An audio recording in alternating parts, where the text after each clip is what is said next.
Yes, master. Solomon Nelson, release the Nipstein Fayez. I pray you have considered the cost. It shall be done.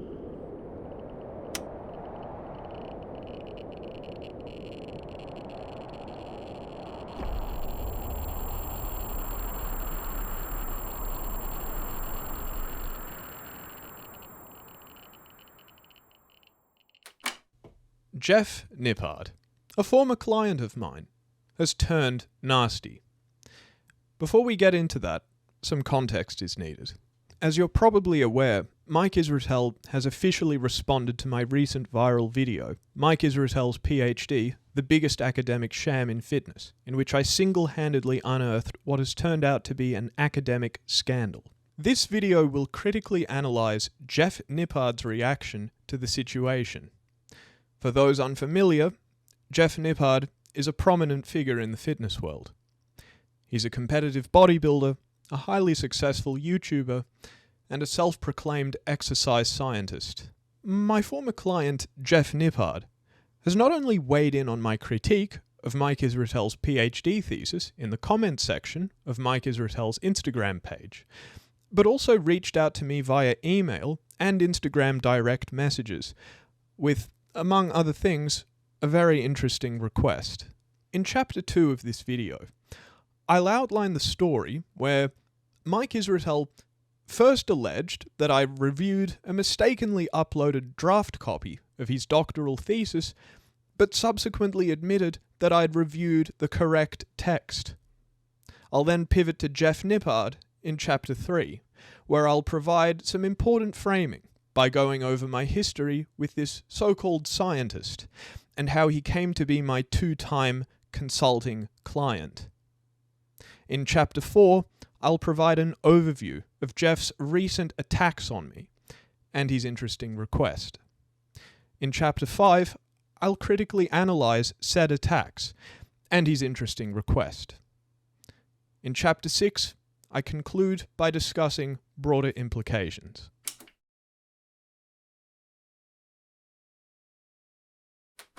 On hearing about my review of Mike Israetel's dissertation, the author, Dr. Mike, claimed that the version of the thesis that I downloaded was a draft, uploaded to the university's official repository by mistake.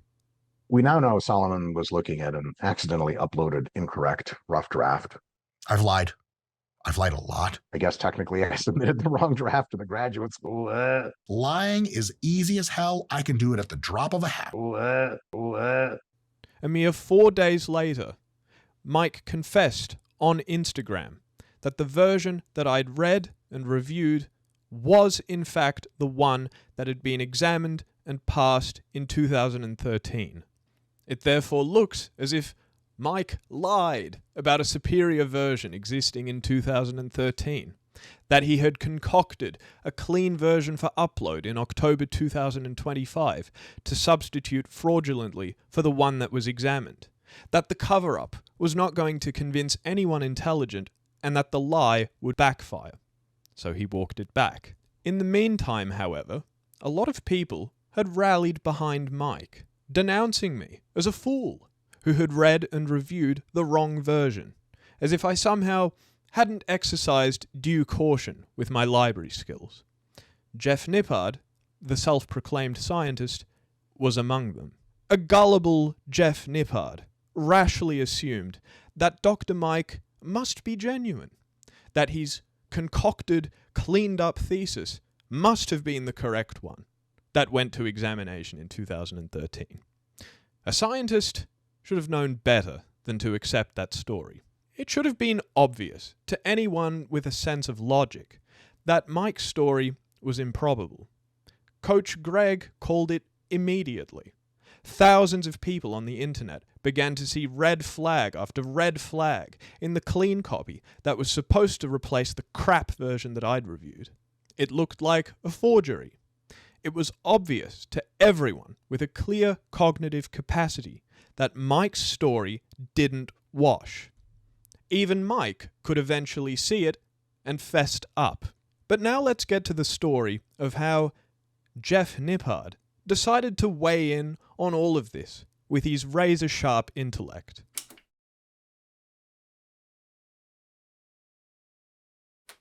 This chapter describes my rich history with Jeff Nippard, which will nicely contextualize his recent attacks on me. As a teenage lifter, I was a huge admirer of Jeff's. He was, at one point, my favourite content creator. However, I grew disillusioned with him upon reading several of his frankly terrible training programs. And when I say terrible, I truly mean it.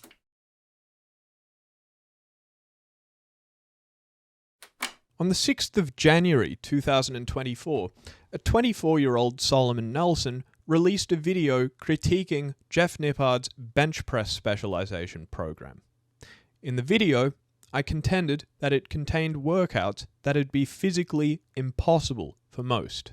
The impossible workout calls for 4 sets of 6 reps at 85% of 1 rep max, with 3 to 5 minute rest intervals between sets on the bench press. So most online calculators suggest that the number of reps you can perform in an all-out set of any exercise done at 85% of 1 rep max is about 5 to 6. Hilariously, 2 of the 3 references in the calculator that Jeff Nippard provides in his book on pages 64 to 65 suggest that 5 reps is the absolute maximum number of reps you can perform at 85% of 1 rep max, with the 3rd reference on the table suggesting that you can perform 6 reps at 85% of 1 rep max. Even Dr. Pak Androulakis Korakakis, whom Jeff has interviewed, has a chart that you can download from his website which suggests that you can only do 5 to 6 reps at 85% of 1 rep max. In most powerlifting programs, the very maximum number of reps you'll see prescribed at 85% of 1 rep max is 5, which leaves at most 1 rep in reserve. But it doesn't stop there. See, Jeff doesn't want you to do just 1 top set of 6 at 85% of your 1 rep max. No, Jeff wants you to do 3 more sets the exact same way, with 3 to 5 minute rest intervals. Jeff's program asks you to train to or even beyond failure with 0 performance loss across 4 sets. I really have no words for how incredibly poorly this workout is designed. I mean, it is quite literally impossible by design, whether Jeff intended it to be or not. I mentioned Pak Androulakis Korakakis in my critique of Jeff Nippard's bench press specialization program. A quick note is now necessary for him. His recent reference to executing Order 66 on me is a staggering lapse in professional judgment. They call us influencers, but where were they when we were Order 66ing Rich Piana's ex-wife in the comments? Back in the good day when he got slapped by Rich Piana. R.I.P. Rich Piana. Shout out Jason Genova. To invoke a meme synonymous with the cruel, coordinated cyberbullying of a famously vulnerable individual who no longer wants to be in the public eye is not some clever inside joke. It's a standard of discourse we expect from anonymous trolls, not scholars with PhDs, even ones from such low-ranking schools as PAX, Solent University, which ranked 124th out of 129 institutions in the REF 2021. Such a reference is surely unbecoming of a man with PAX credentials, and if anything, it's backfired. Rather than landing some kind of witty blow, it's only served to tarnish his own credibility and expose a mean-spiritedness that undermines his authority. If you're going to gain a PhD, of whatever standard, then at least do the qualification the honour of behaving like a decent person. My advice to Pak: be careful. You lack prudence, and your intervention was childish and undignified. I nevertheless look forward to your next appearance on Jeff Nippard's channel. Let's see if you can say something worthwhile on it. There are lots of bad training programs out there. So why single out Jeff? I gave 3 reasons in my video. 1. he should be held to a higher standard. Because he's brainy and informed, I think many people would pretty much believe anything that he says. And so we should hold Jeff to a higher standard than other people in the fitness industry. 2. His failures cause self-blame. When the program fails you, you're not going to blame the program or its author for failing you, but rather, you're going to blame yourself. You're going to think, maybe I'm not cut out for this strength training thing. And 3. His failures damage evidence-based training. In short, the fact that it's Jeff who's written a bad program and not Joe Sixpack magnifies the damage. It'll decrease people's faith in evidence-based training.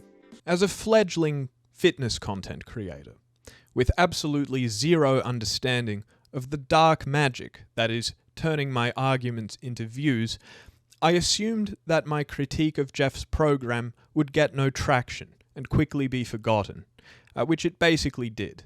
And had it not been for Jeff's recent provocations, things probably would have stayed that way.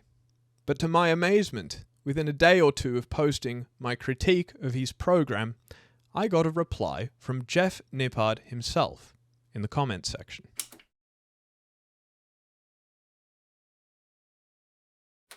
On screen is my comment exchange with Jeff about his bench press specialization program. Jeff publicly conceded that the program was flawed and in need of an update. Jeff attempted to downplay the severity of the issue.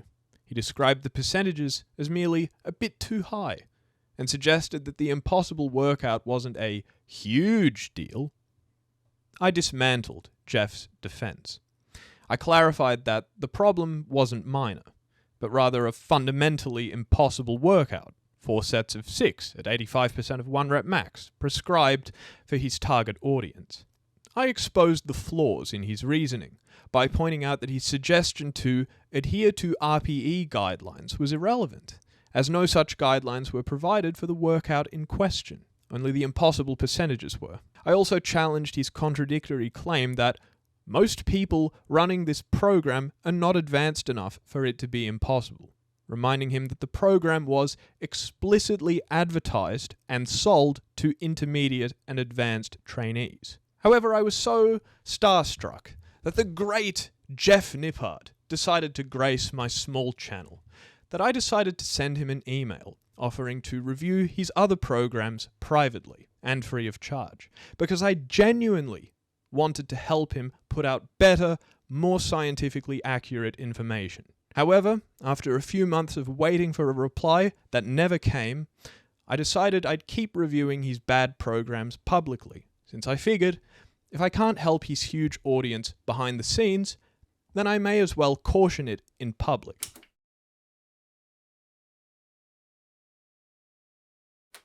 The second of Jeff's bad training programs that I critiqued publicly was his so-called women's specialization program, whatever that means. I released my critique on the 27th of May 2024. I argued that the program contains 5 major flaws. 1. Inbuilt junk volume. So if you've got room to progress in weight or reps, and yet you're always lifting the exact same weights for the exact same reps, then by definition, you'll eventually be doing junk volume. In Jeff's own words, this may have you struggling to get beyond the intermediate stage. But if this type of volume dominates your routine, you might have a hard time getting past the beginner to early intermediate stage. 2. Excessive volume. The answer is 54. No well-conducted study hitherto has demonstrated statistically significant benefits in going that high. 3. Excessive frequency. Jeff and Stephanie's program doesn't do high frequency right, because it just doesn't correctly reconcile volume, intensity, and frequency. This is just an injury waiting to happen. 4. Excessively high rep sets. Why would you do a set of 30 to failure when instead you could do a set of 8 to failure? Because even if the resulting muscle growth is the same, with a set of 30 to failure, you have to go through something like 26 exhausting reps before you get to the truly growth-stimulating ones. Whereas with a set of 8 to failure, you only have to go through, 4. And 5, a lack of scientific backing. Stephanie claims on her website that the women's specialization is backed by science. This claim is false. How Jeff and Stephanie got from greater than or equal to 10 weekly sets for optimal growth to their prescription of 54 weekly sets for the glutes is simply beyond me. I found out that Jeff and Stephanie are time travelers, accessing Brett's 2014 article a full 4 years before it was published. As with my critique of Jeff Nippard's bench press specialization program, within a day or two of posting my critique, Jeff Nippard left another comment. A much longer comment this time around.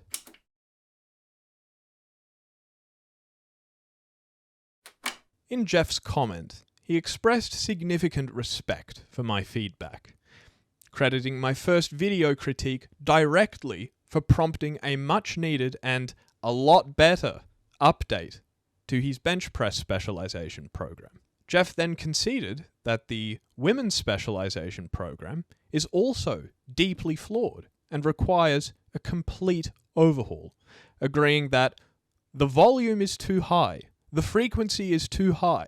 Jeff attributed these significant design errors to the program being very old and to a period where he was, in his own words, massively overestimating how advanced his audience was. Jeff explained that at the time, his programming decisions were largely in line with the prevailing high-volume trend promoted by many science guys. Jeff noted that during this period, he was interviewing figures like my friend Lyle MacDonald. He highlighted that, interestingly, Lyle's perspective was one of the few cutting against high-volume training at this time, a view that contrasts with the flawed approach he chose to follow for the program. While briefly attempting to justify the extreme volumes by referencing a recent study and his own positive customer anecdotes, he ultimately reiterated his agreement with my assessment that it is too much. Jeff also asserted that he didn't plagiarize Lyle MacDonald, explaining that as a long-time fan of Lyle's work, and someone who was also working for him on an affiliate basis, any similarities are coincidental. As well as leaving a comment, Jeff sent me an email expressing interest in the thought of me reviewing his training programs in my capacity as an expert consultant.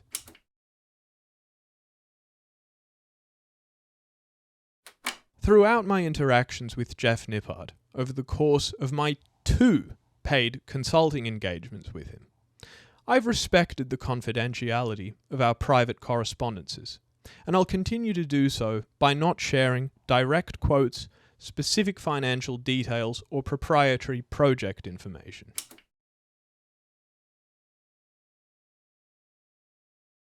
Following my critique, Jeff Nippard initiated contact to engage my consulting services. We began with a preliminary 1-hour review of an old program. The feedback I provided was received very positively, and he described my work as being exceptionally thorough. Based on the quality of that initial review, Jeff immediately proposed a significantly larger and more complex project with a much broader scope. We then engaged in a standard professional negotiation regarding the terms, timeline, and remuneration for this larger body of work. Ultimately, we reached a mutually agreeable arrangement, and I proceeded to complete the project as specified.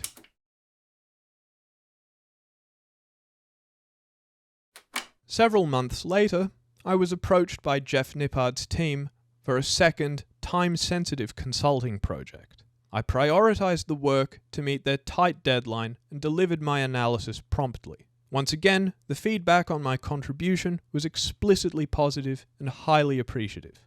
In both instances, I was contracted for my expertise, delivered high-quality work on schedule, and received positive feedback from Jeff Nippard himself. Our relationship was that of a professional consultant and a satisfied client.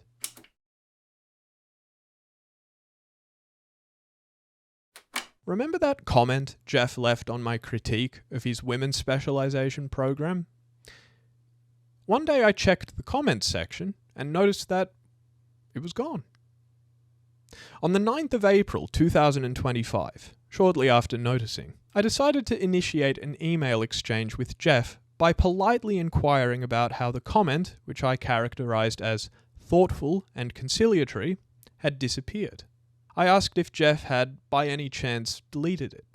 In his response, which came a mere day later, Jeff denied removing the comment, stating, "I definitely didn't delete it."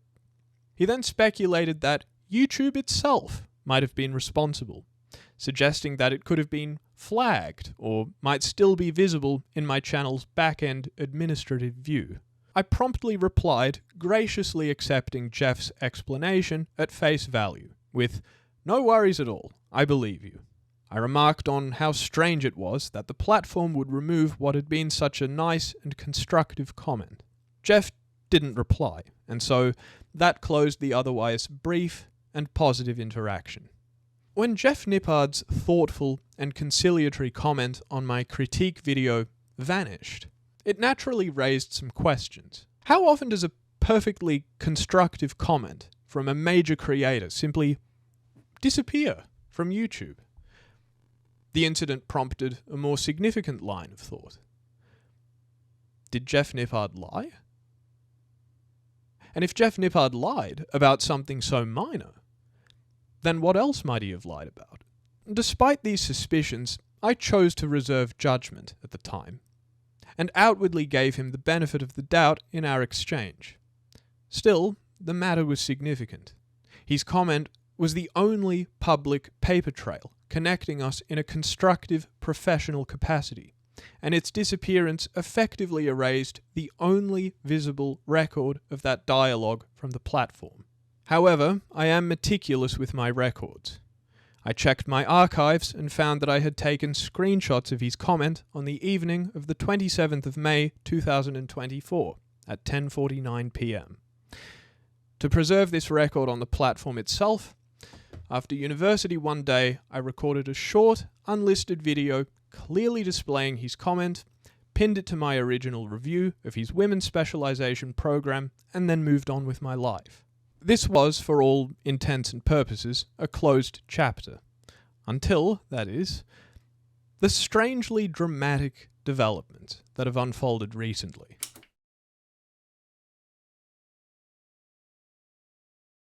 Jeff Nippard made 2 public responses to my critique of Mike Israetel's PhD thesis, and he also reached out via email and Instagram direct messages.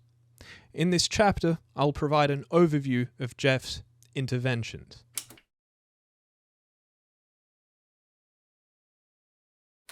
Jeff left 2 comments on Mike's Instagram page. The first, dated 4th of October 2025, read, "Bro was out here adding semicolons to Mike's rough draft from 13 years ago, thinking he did something." The comment was liked by Mike Israetel. Jeff then left this comment on a later post by Mike Israetel. "Solomon trying to play off his Reddit-brained parasocial anti-fan hit piece as a good faith attempt to help fix the way administrators archive their papers is pretty funny." Jeff has since deleted both comments.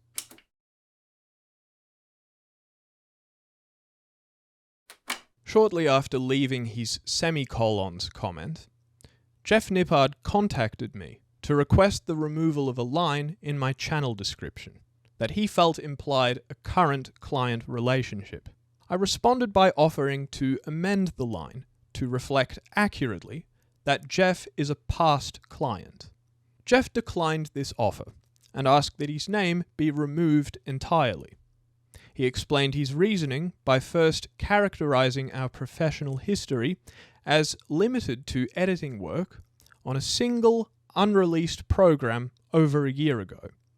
He also expressed a view that he doesn't align with the content style of my channel. Noticing that his emails were sent from an unfamiliar address, I paused the discussion to request identity verification before proceeding. After confirming his identity via Instagram direct messages, Jeff reiterated his request for his name to be removed entirely. He stated that he can't remember if he ever gave permission for his likeness to be used for promotion. He followed this with a long, unsolicited message detailing his personal grievances with my other industry associates and once again criticizing my recent content, before asking for the communication to be kept private. I didn't engage with the personal grievances outlined in Jeff's direct messages, and instead merely informed Jeff via email that I had updated my channel's description accurately and factually to state, in fact, Jeff Nippard is a past client of mine.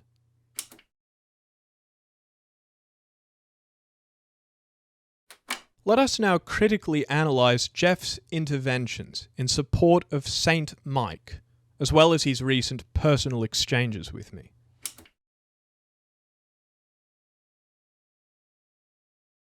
Bro was out here adding semicolons to Mike's rough draft from 13 years ago, thinking he did something. Jeff, was that all I did in the video? Did you mean that adding semicolons was the full extent of my critique? It's true that I observed irregularities with semicolons and other conventions. But for scientist Jeff to mention them alone, while neglecting the careful argument about the dissertation's content, was a tendentious half-truth. Jeff drew attention to the technical punctuation stuff and ignored the rest, which is most of the video. That's called strawmanning. And then when he talks about adding semicolons to Mike's rough draft from 13 years ago, scientist Jeff presumably thinks that he's doing a line in witty caricature. Very funny, Jeff, because it's as if I should have known that the thesis published to the learned community on East Tennessee State University's official website was just a rough draft, which we now know it wasn't. There I was, adding semicolons to a rough draft. What a fool am I? Surely the supposition, as Mike himself admitted, was reasonable. I don't blame him for going hard on it, because he has every reasonable idea to think this was the final draft. The text uploaded by the university and downloaded in good faith by scholars is the final version, with sign-off by the supervisor or associate dean. Who was to know that the candidate and the university were so incompetent that they couldn't upload the correct version? And how come Jeff represented me as the fool when the mistake was Mike's? Anyway, how the hell did scientist Jeff know that the originally uploaded text of Mike's thesis was just a rough draft? He hadn't seen the verified, date-stamped metadata confirming the claim that in 2013 a clean version of the thesis went to examination. No one had seen proof that such a virgin draft existed, because it was a lie. It was obvious to Coach Greg, who said that the story about the draft sounded mighty improbable, and for all we know, could even be a cover-up, which it proved to be. Mike's whoopsie, wrong version story was simply something that uncritical Jeff wanted to believe, rather than something that he knew. Scientists don't make that kind of leap. They remain agnostic until persuaded by firm evidence, not by personal allegiance or convenience. And finally, adding semicolons to Mike's rough draft from 13 years ago. From 13 years ago is supposed to suggest that something from 13 years ago is too old to be dredged up. And by the way, he got his dates wrong. It was 12 years ago, Jeff. It's water under the bridge. Something as trivial as semicolons in the right place. Yeah? Really? The whole premise of the video was to find out what was in Mike's PhD. What does it say? How much authority does it confer? It is immaterial if the date of that PhD was this decade, the one before or the one before that. It makes no difference at all. Scientist Jeff imagined that he could make fun of a critic thinking he did something by digging up an antique and pointing out minor errors, as if the undertaking is just frivolous. Well, the frivolity falls back on Jeff. His peremptory intervention was hollow, shallow, without substance, and foolish. He thought that he could dismiss criticism for reasons that don't stand up. He scoffed at something that he either didn't understand or misrepresented. Throughout all of this, Jeff the scientist had become emotionally involved. His interventions on social media seem uncharacteristically unhinged, as if some inner fury had finally got to him. Solomon trying to play off his Reddit-brained, parasocial, anti-fan hit piece as a good faith attempt to help fix the way administrators archive their papers is pretty funny. What an extraordinarily incoherent broadside. What did he mean by Reddit-brained, parasocial, anti-fan hit piece? I understand Reddit-brained. I suppose he means pedantic or some kind of pompous gripe. And I understand hit piece. But what is parasocial anti-fan supposed to mean? Jeff seems to be seething over something that he thinks is psychopathic. He feels under pressure to make my video seem extra mean and deranged. Only he doesn't quite know what he wants to say, and so his words don't make sense. Presumably, Jeff had gone back to my video and seen the disclaimer that I added, acknowledging Mike's assurance that the version of his dissertation that I reviewed was merely a rough draft, uploaded to the university's official repository by mistake. In that announcement, I suggested that the new information raises a different but equally perplexing set of questions about institutional quality control. If this was indeed a draft, then how was it possible for it to be officially archived and presented to the learned public as a final approved PhD thesis? So it seems that what Jeff was saying in his unintelligible terminology is that I really just want to create mischief as a destructive, maladjusted freak. So apparently, I've artificially changed the purpose of my video. I'm now pretending that it was about academic filing protocols instead of Mike. But if that's what scientist Jeff meant to imply, then he's certainly not a reliable historian. The concern for the systems that are meant to uphold academic standards was consistent throughout my video. It hasn't been tacked on subsequently to represent the video as something that it isn't. That element about quality control was always there. Go back and watch it, Jeff, if you ever did the first time. But for me, the additional information claiming that the uploaded text was only a rough draft had to be handled sensitively. Otherwise, if it were really true that they'd uploaded a rough draft in error, then the supervisor doesn't deserve all of the blame for a rotten thesis, but only for failing to ensure that the correct draft got uploaded. Hence my statement, whether the failure occurred at the examination stage or at the administrative/archival sign-off, the critique of that system remains. If anything, it's the reverse of what Jeff implies. In my video, I cast doubt on the system that had failed from beginning to end. For scientist Jeff, however, I'd become weaselly. I was now trying to play off my video as a good faith attempt to help fix the way administrators archive their papers. And for scientist Jeff, this imputed change of direction is pretty funny. Well, now I'm finding Jeff pretty funny. What has happened to the mild man of fitness, the docile dude, championing rationality and good empirical method? Something in the air over Mike Israetel seems to have got to him. His impassiveness has broken in the fallout. He's lost his composure. His interventions are gratuitous and garbled. He didn't have to become involved. This was never about him. So why did he feel this sudden zeal to write nasty polemical distortions? Is he panicking over some kind of fear or resentment? Or just missing the attention?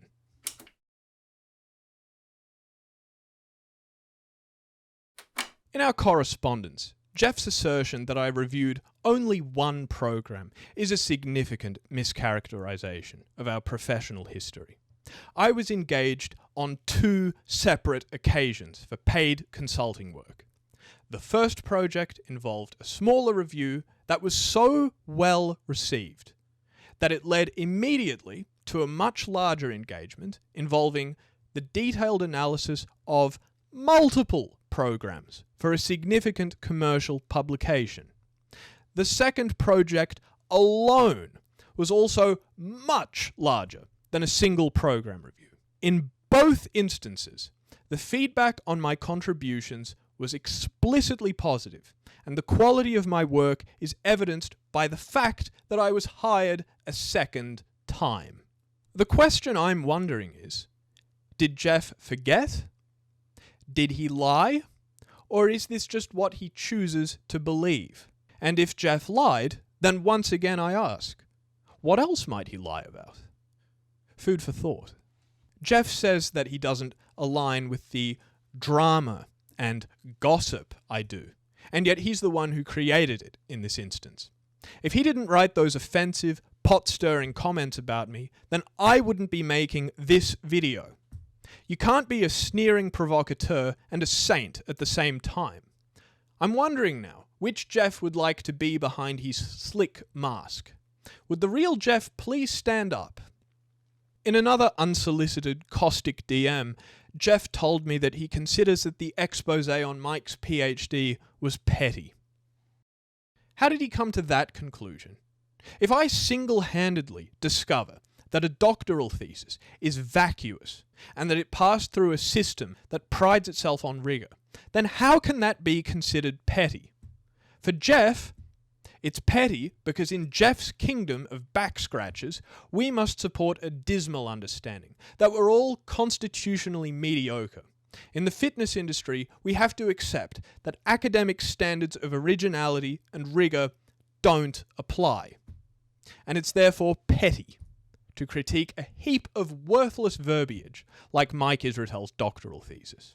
If a doctoral thesis was so empty in any other field, then a searching critique of it would not be called petty, but alarming.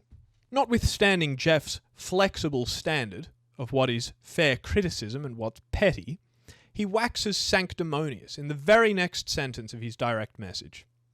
As far as I know, fair journalistic standards are to at least reach out to the party before publishing. First, I'm not a journalist. And second, Jeff's standard of ethics here is unreasonable. Do you think that a critic about to write a review of an essay published on the internet by an authoritative source first has to reach out to the author to ask, is that your final version or just a draft? What exorbitant labours does Jeff want to commit us to every time we read something, if we have to establish that it's really the version that the author meant to put out? And then he goes on. So while the draft versus final copy error is understandable, it also could have been avoided. Well, first, how did he know that the error could have been avoided? And second, sorry, but whose error are we talking about? Mine? I didn't make an error. Mike Israetel's? East Tennessee's? Scientist Jeff had no idea, but just made the assumption that someone in the room is being malicious, and so everything from that moment on can be dismissed as petty, if not unethical as well. Now that the truth has emerged, I wonder if Scientist Jeff is feeling ashamed of himself for his part in bringing the standards down to an even lower level. Or perhaps he just feels angry with himself that he miscalculated on a strategic basis. For some reason, I can't see where his conscience might play a part. Well, talking of ethics, Jeff finished the DM by asking for it all to be kept private. So why would you send unsolicited, caustic DMs and then try to manipulate the recipient into secrecy? Here's a slap in the face, but don't tell anyone. What's this screwball game that Jeff is playing? If he wanted to keep his thoughts to himself, then why did he go out of his way to confront me with all this antagonism? Is it just that Jeff couldn't resist the opportunity for a power play? Or is it something deeper in his psychology that's suddenly become reactive and agitated? I get the feeling that Jeff was eyeballing the denunciation of Mike's thesis with a feeling of personal dread. Before it was revealed that Mike's clean draft was fraudulent, Jeff seemed to identify with Mike's predicament and protested too much. Perhaps he was wondering, how much longer can I go on without being talked about as a talent-free zone, trafficking platitudes that artfully conceal a gaping emptiness, a void papered over with slick photography and suave production values? Ah, Jeff, you're getting anxious, I can see. And now that you've been caught supporting a denialist fraud, your anxiety must be aggravated manyfold. When the second revelation was made that I had, in fact, reviewed the one and only relevant version of the PhD that was examined and passed, scientist Jeff did his own bit of shabby cleaning up. He dirty deleted his 2 public posts that sought to make fun of me for my Israetel critique. He now has to reckon with the reality that I was right and he was wrong. Quick, let's hide the evidence. And it's not just a matter of Jeff having been impercipient or dull. Rather, it's that he behaved unscientifically and chose to believe what turned out to be a fib. He was swayed by emotional bias instead of the evidence. Ah, scientist Jeff, you must have felt so smug, thinking that you could throw me under the bus, and now you're left picking up your own broken image that the same bus has just rolled over. I believed I had a gentleman's agreement with Jeff. I was friendly and helpful to him, and he was recognizing and grateful in return. It seems I was let down. Personal insecurity must have got the better of him. It looks as if Jeff has become sensitive to the very concept of critical method in any scientific matter. He therefore desperately wanted to distance himself from me and my channel. With the supposedly wrong version fraud of Mike's thesis, he thought he could pounce. I want nothing further to do with this gossip-mongering element. Please erase the evidence of every connection that I ever had with it. But when the purported gossip turns out to have been true, indeed a legitimate and scientifically justified argument, scientist Jeff will find it hard to avoid sharing the disgrace of the cover-up.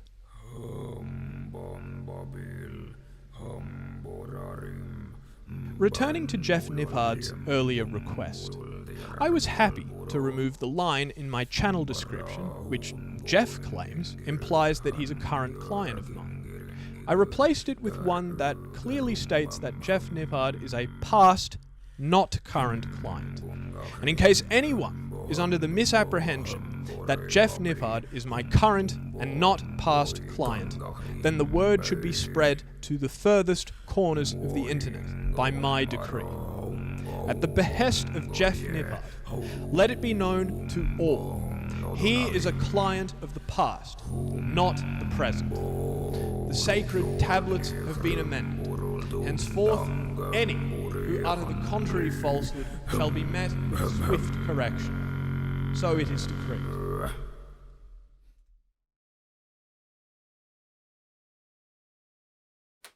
We arrive at the end, yet we return to the central puzzle I posed at the beginning. Why? Why would Jeff Nippard, a former client who repeatedly praised and paid for my expertise, launch such a bizarre, unprofessional, misguided, and intellectually bankrupt attack over a critique that was never about him? The man who has meticulously crafted a brand on scientific objectivity and calm rationality has, in this affair, acted as an incurious, prejudiced troll. As we've seen, his response was not one of reasoned disagreement. It was a series of shallow, strawmanning insults on social media, a blatant mischaracterization of our constructive professional interactions, and a string of aggressive, hypocritical private messages in which he decried the very drama he was single-handedly creating. This is not the behavior of a scientist engaging with a critique. It is the emotional reaction of an insecure insider lashing out, seemingly panicked by the prospect of genuine scrutiny and accountability entering his complacent domain. And this, ultimately, is the broader implication of the entire saga. It's an indictment of the evidence-based community, which for many is popularly spearheaded by scientist Jeff, when faced with a credible critique of an academic scandal involving one of its central figures, Dr. Mike. The response from Jeff's quarter was not soberly to embrace academic integrity, but to close ranks in denial for the sake of tribalistic solidarity. It demonstrates that for many in this space, science is little more than a brand identity, a pretentious tinny shield to hide behind, but one that's quickly discarded in favour of personal allegiances and playground insults when the flimsy foil is justly rattled. My critiques, whether of a flawed program or a questionable PhD, are born from a simple principle. The standards we claim to uphold must actually mean something. Jeff's actions suggest that for him, they don't. While I've now amended the record on my professional relationship with him, as per his petty and revealing request, the more important record, the one showing a leader whose principles collapsed in an uncritical support of a compromised scientific process, now stands corrected for all to see.